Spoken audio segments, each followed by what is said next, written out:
on the wall, up here, on the stage here, cafeteria stage, is a new creation.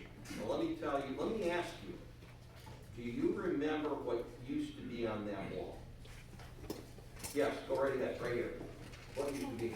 Another map. Another map of the The world, right? A map of the world. Now, what condition was that map in? Can anybody tell me that? Yes, ma'am. Bad condition. It was in bad condition because part of it was ripped, correct? And I believe that map had been there for 30 years, 40 years. It's been there a long time. And now we have an opportunity to show you a new map. And I'd like to introduce to you the young lady who's a senior at Archbishop Walsh High School, Genevieve Smith. Class of 2021, she and her classmates will graduate this coming June of 2021.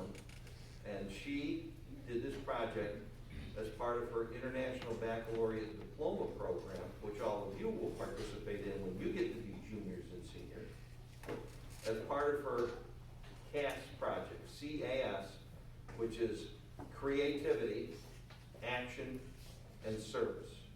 And I'm going to invite Genevieve to the microphone to share a little bit with you about her creative project before she unveils it. Genevieve, would you join us, please? How about a round of applause, Genevieve?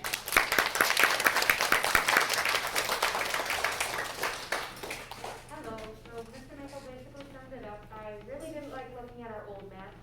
I don't know if it was there for that long. I think it was put up as wallpaper when we repainted the cafeteria. Oh, okay. But it's been there for, I think it's been there for at least 10 years, which is kind of long. And so it ripped, and because it's a concrete wall, so wallpaper concrete walls doesn't really work.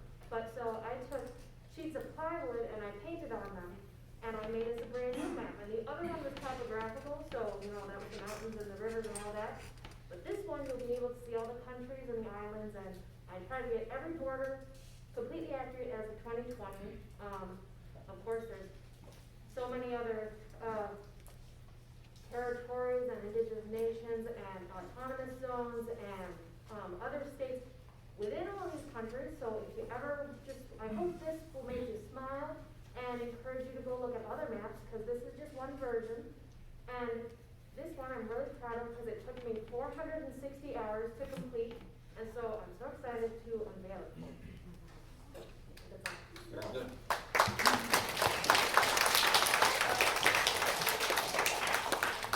I just wanted to quantify 468 hours.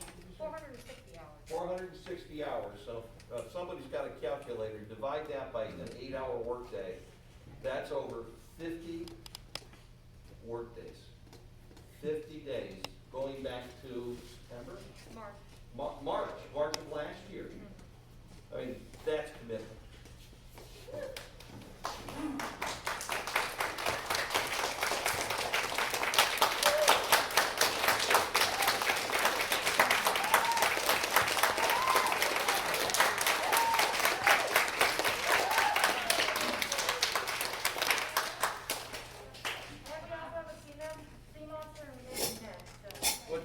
What's his name? His name is Ned. Ned the sea monster, because every map, every cartographer back in the 14, 15, they always had a sea monster. Does anybody know why they had a sea monster? Yes. Just because, then they might even put it. Just because, and they might have just put it there. But there's actually a reason for that. Way back when, did people think the world was round or flat? They thought it was flat. And you got to the edge of the world, what would you do? And what was at the end of the world? Sea monster, right? Well, we know the world is round, but you've got to have a sea monster on a map, even if the world is round, correct?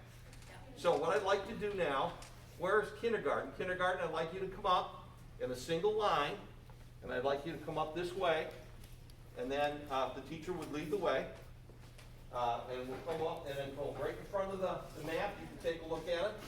Please do not touch, although it has been clear coated, so it will be resistant to fingerprints and food. But if you come on up, and it will come right around this way. And then first grade, you're next.